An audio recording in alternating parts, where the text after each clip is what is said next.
Hello YouTube, today I'm making a video of my 2016 Honda CBR300R. I'm going to run over a few specs, my initial thoughts on the bike, and how I feel about it. To start, we'll go over that it is a starting price of $43.99. It's one of the cheapest bikes on the market. It is in the 300 series, so it's one of the cheapest, lightest, and least powerful. But don't let that start you out with a bad thought, because this bike is awesome. Not only does it look good, but it accommodates every need for the new driver and experienced driver.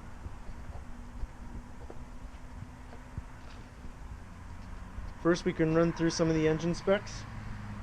It is a 286cc liquid-cooled single-cylinder 4-stroke, double overhead cam, 4 valves per cylinder.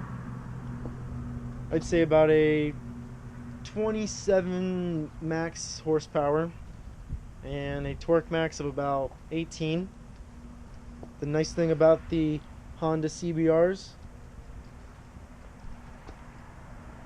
is that you can get that power low range, so you're definitely having stronger pulls than your competitors in the 300 series market. And it'll hold that power and torque throughout the entire band till it kind of tops off there around 9,000 RPM. This bike comes with a 6-speed transmission.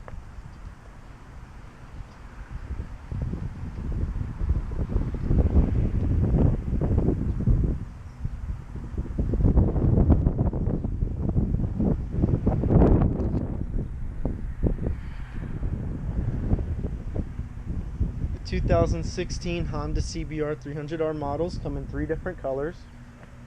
This one in particular is a candy orange with black.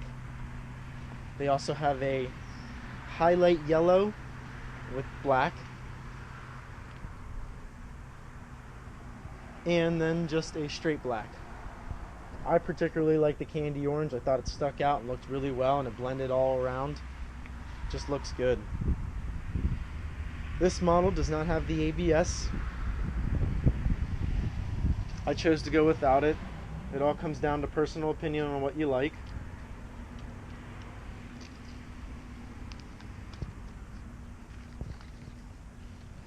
The 2016 Honda CBR300R has a wheelbase of about 53.3 inches, a seat height of about 30.7 inches. To give you a good idea, I'm 6 foot and my feet lay flat on the ground. I'm comfortable. I'm not arched over, especially since with the CBR300Rs, the handlebars are placed further up so that you are not in a as sporty seating position when you're riding around. I'm definitely comfortable and I don't get tired. It evenly distributes the weight of your body between your arms and your butt.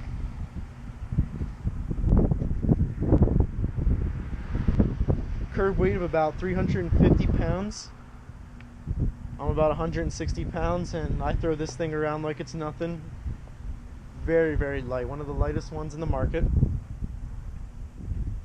And then a fuel tank of about 3.4 gallons, which has an estimated 71 mpg. But for realistic, it's probably about 56 to 60. And you'll get about 200 miles of travel out of that.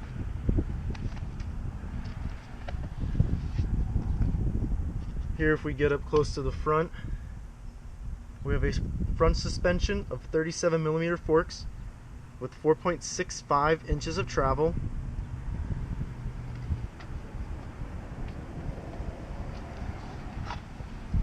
And the tire being a 110 by 70 by 17.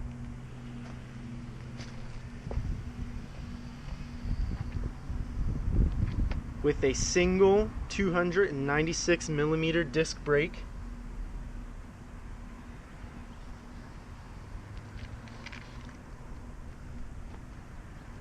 And then as we go to the back, we have a ProLink single shock, 5-point position, suspension in the rear with about 4 inches of travel.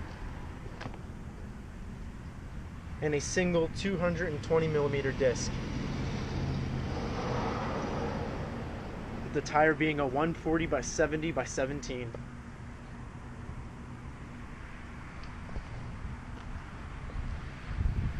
For such a cheap price, this bike comes with a lot of features, to be honest.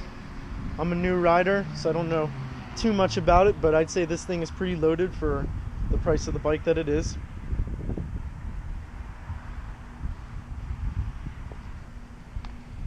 We can run through some of the equipment real quick.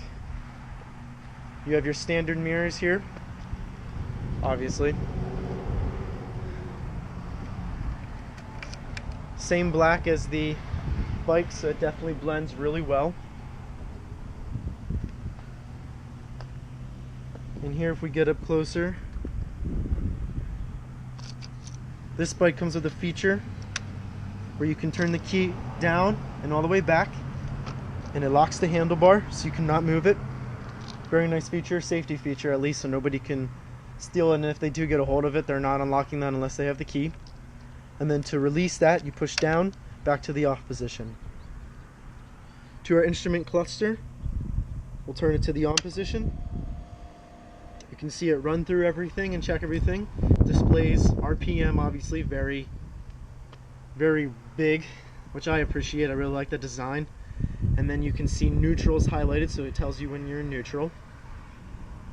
And then digital, we have time, fuel, miles per hour, your total trip, and then just trip, and then engine temperature.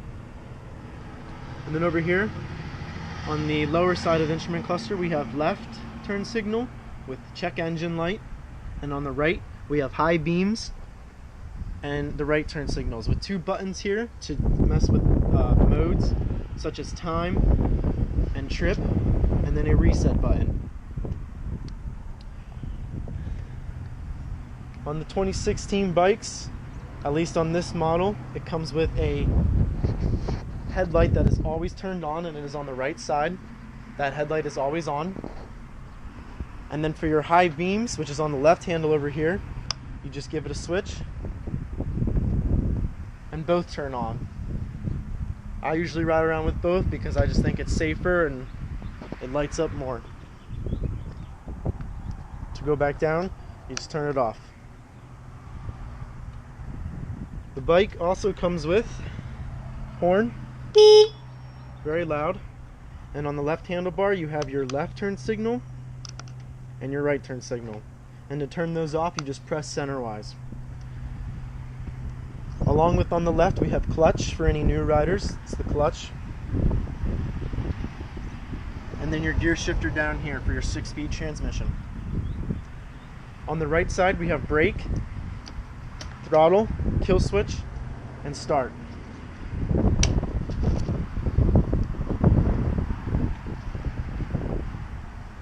And for any new riders, that is your brake too.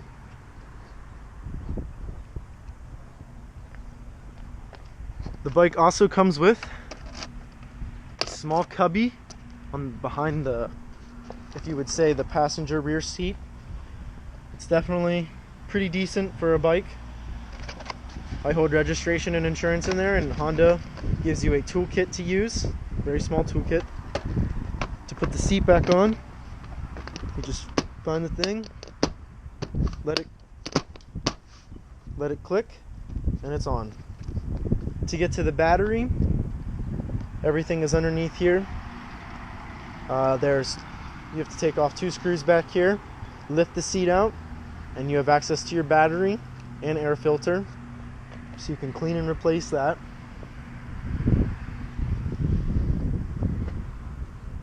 As you see, the fuel tank is right there.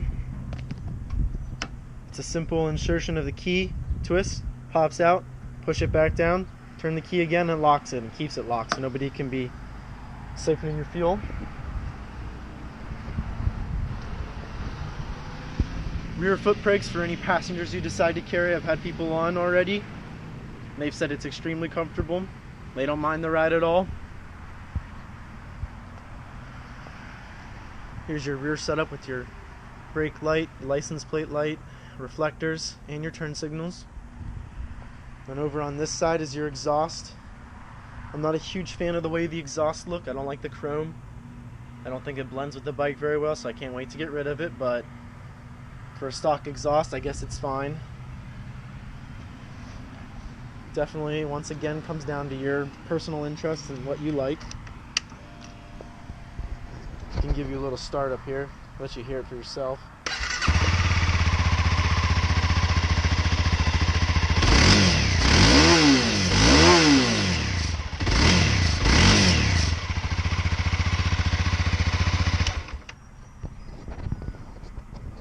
Not too bad. Alright guys, I'd say that covers about everything. I'll be posting more videos of my rides and such so you can see it on the go.